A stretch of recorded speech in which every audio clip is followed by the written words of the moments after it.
Welcome to A Well Cared For Human, the podcast that tries to convince you that you are 100% normal and an even better than okay example of the human species, despite the fact that sometimes we feel like the craziest, most incapable, or worthless creatures on the face of this planet.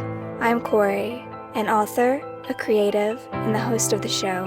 Whatever you're bringing to the table today, I hope this episode proves to be a dose of inspiration for you on your quest to become a well-cared-for human.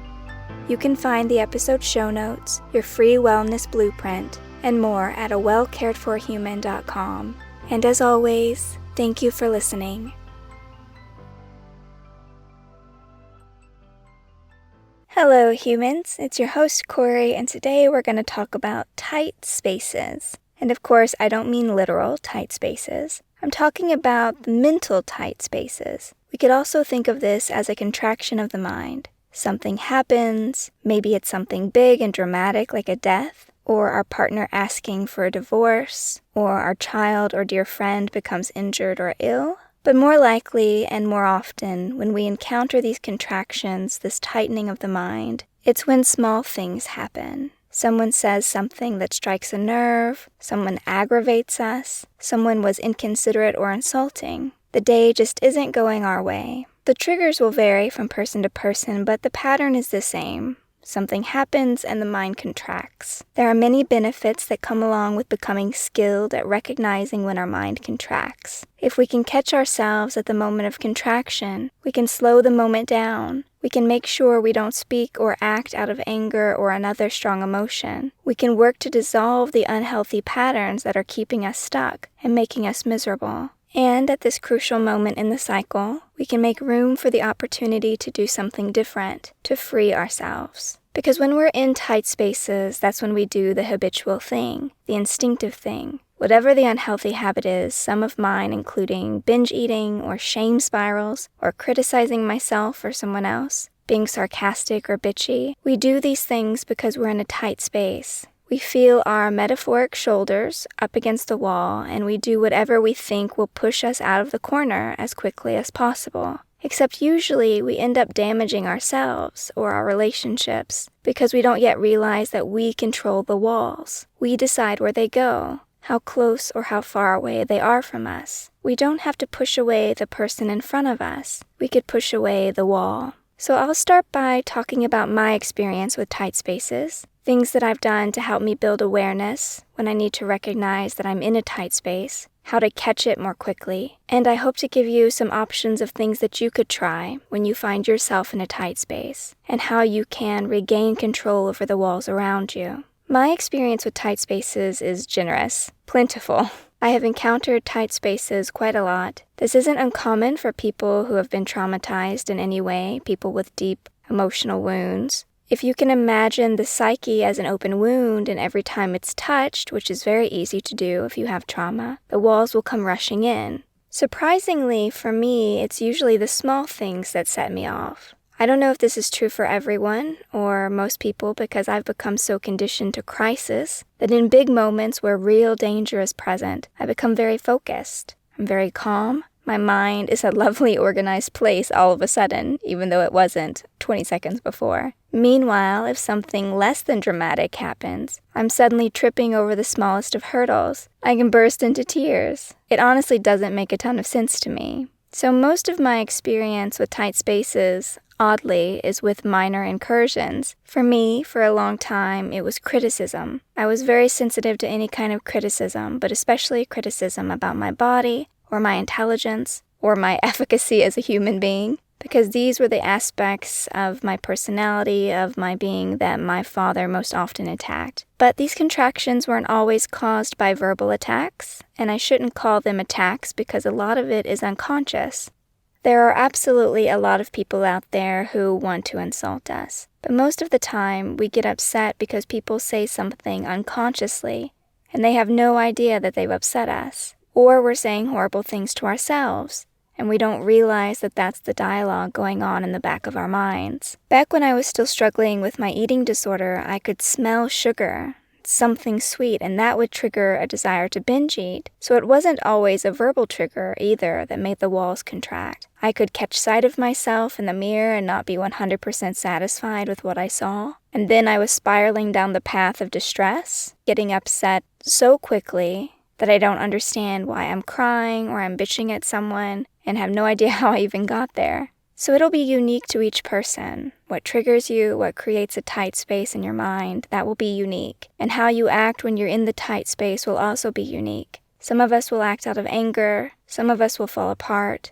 And this is why it's so important to build awareness. In Buddhism, there's this metaphor of armor. There's this idea that in order to protect ourselves, most of us have put on armor. But you're not supposed to wear armor all of the time. So the skin underneath becomes infected. It becomes covered in oozing sores. And the only way to heal those sores is to take off the armor. And the only problem with that is we're the only ones who know how we put it on. We're the only ones who can figure out how to take the armor off. All of the things that we do to protect ourselves, only we know what little tricks and games we're playing in our minds to do that. So figuring out what triggers you, figuring out how to relax in the face of your triggers, developing confidence in your ability to withstand whatever comes your way, all of this amounts to learning how to take off your armor and to get some sunlight on those wounds. So one way that has helped me work with removing my armor is awareness. This could be any mindfulness practice, and there are a ton of great books out there about developing mindfulness in our day-to-day lives. And of course, I will include some in the show notes. It could also be awareness meditation, which you might have heard me mention before. But in addition to sitting down on your cushion for 20 to 30 minutes a day and observing your thoughts, acknowledging them, letting them go, getting a good look at what's going on in there, there's also a simplified version that I like to use throughout the day. And all I do is I just stop and notice my breath, and I just see what I'm thinking. And this can be done for literal seconds, a few seconds here, a few seconds there, until I've done it about 10 times throughout the day. I just stop, I take a breath, and I say, what am I thinking? And then I try to capture that last thought that passed through me, or I just look at what's passing through my mind now. Awareness is so important because often when we're triggered, the chain reaction is very quick. Trigger, reaction.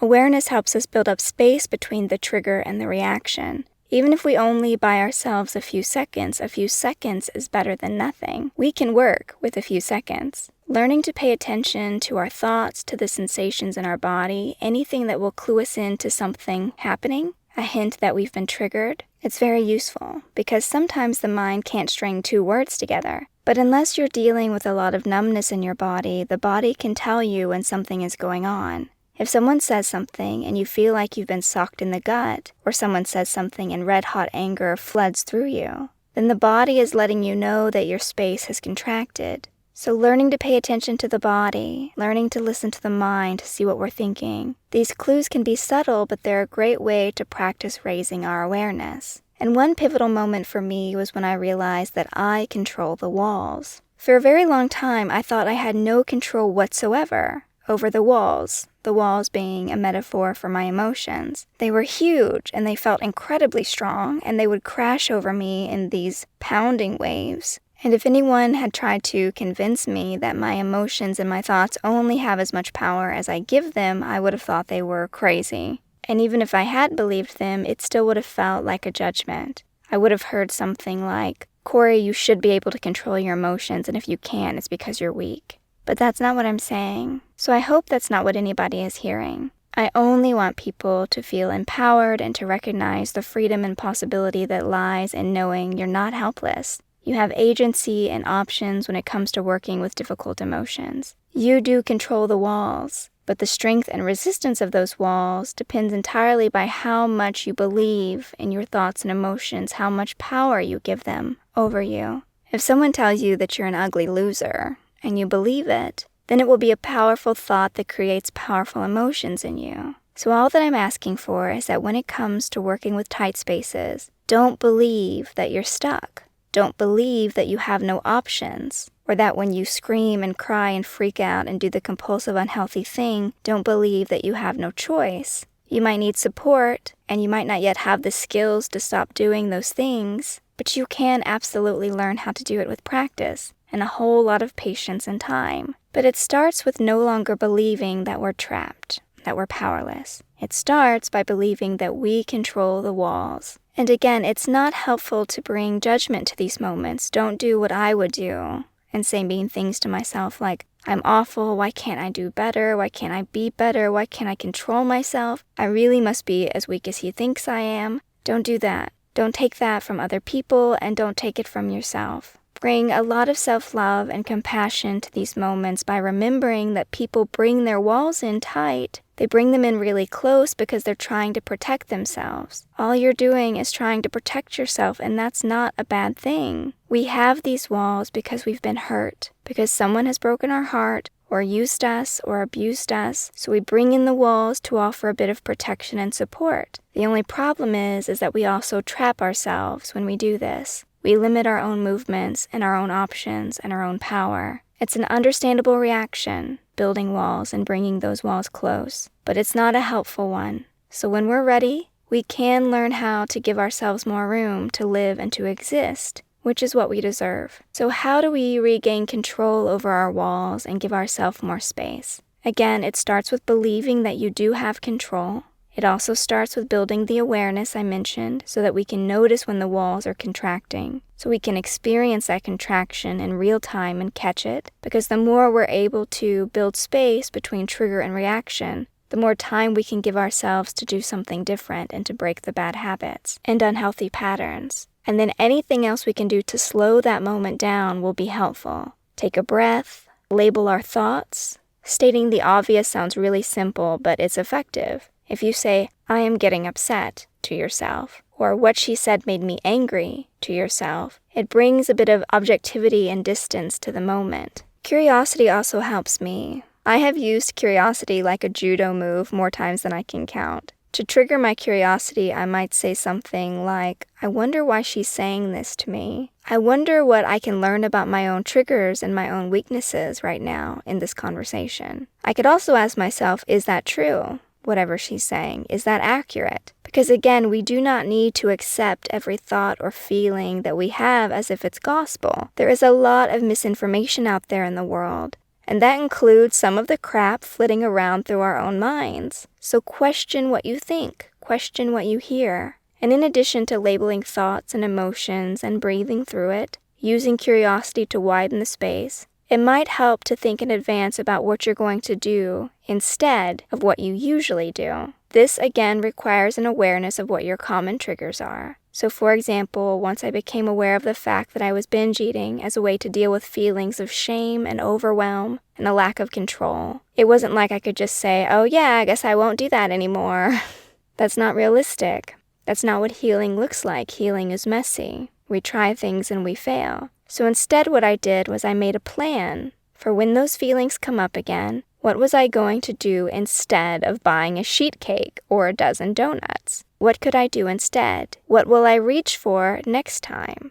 And the answer to that question is going to change for you. It's going to be different every time. You'll find that some things are effective and other things don't help you at all. It will be a gradual deprogramming. So for me, I tried to take it step by step in order to break the habit of my binge eating. First, I kept binging, but not on sweets. I would just pick something healthier like fruit, like a whole bag of oranges, which is not great on the stomach, but it was better than sticking a whole cake down my throat. Then it was moving on from not eating, but journaling until the strong emotions pass, or affirming until it passed, or taking a long hot shower. Anything I could do to interrupt the momentum of the moment gave me space to let the emotion burn itself out, kind of fizzle out. I always had great success with doing something new and unexpected in order to disrupt the momentum.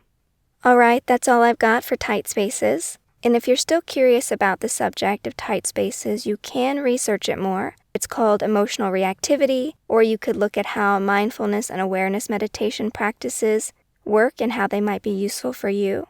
If you're looking for a more spiritual approach to this kind of work, this idea is closely related to Shinpa, SHENPA, which is something that Pema often talks about, Pema Chodron, in her books, and it's a concept that comes from Buddhism. So again, I'll put some of the suggested reading in the show notes for you if you're looking for more resources. And as always, I want to thank you so much for listening, and I will be back next week. And until then, please take good care of yourself. This episode of A Well Cared For Human was written and produced by me, Corey Marie. The music was by Late Night Feeler and Esther Abrami. If you like what I'm doing here, please consider visiting my Patreon. For as little as $1 a month, you get early ad-free access to the episodes, as well as a monthly patrons-only Q&A, bonus videos, and more. Not to mention that your Patreon support lets me know that you find value in the show and want it to continue. You can find me on Patreon by visiting www.patreon.com/Corey Marie. If you can't support the show financially, that is okay. You can still subscribe to the show, leave a review of the show, and recommend the show to your friends, not just the neurotic ones. All of this helps so much. And as always, thank you for listening.